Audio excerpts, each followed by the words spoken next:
Hello, and welcome to the 15th Sunday in Ordinary Time. This week's readings are filled with imagery.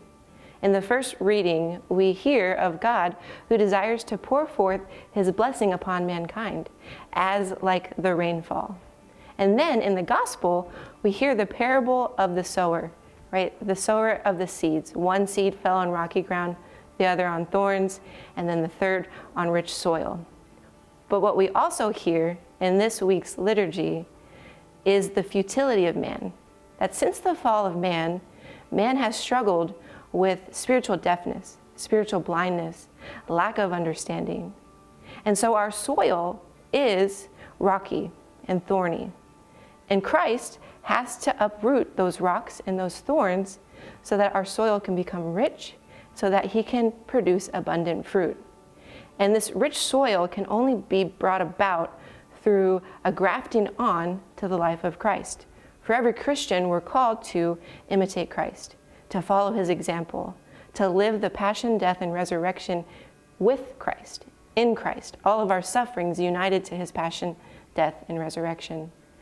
And in that, Christ can bring about abundant growth. St. Paul says, the sufferings of this present time are nothing compared to the glory to be revealed in us. That you and I, as we suffer, Christ is able to bring about good fruit. A few years ago, I was serving in New Mexico, and we had an apostolate, which was called the Family Prayer Apostolate. And what we would do is we would go and visit the families of children who were making sacraments at the parish.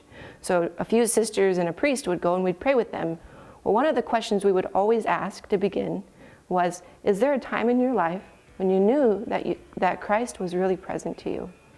And so often people would share about a time of suffering, whether that was their own physical suffering, or the suffering of a loved one, or the death of a loved one.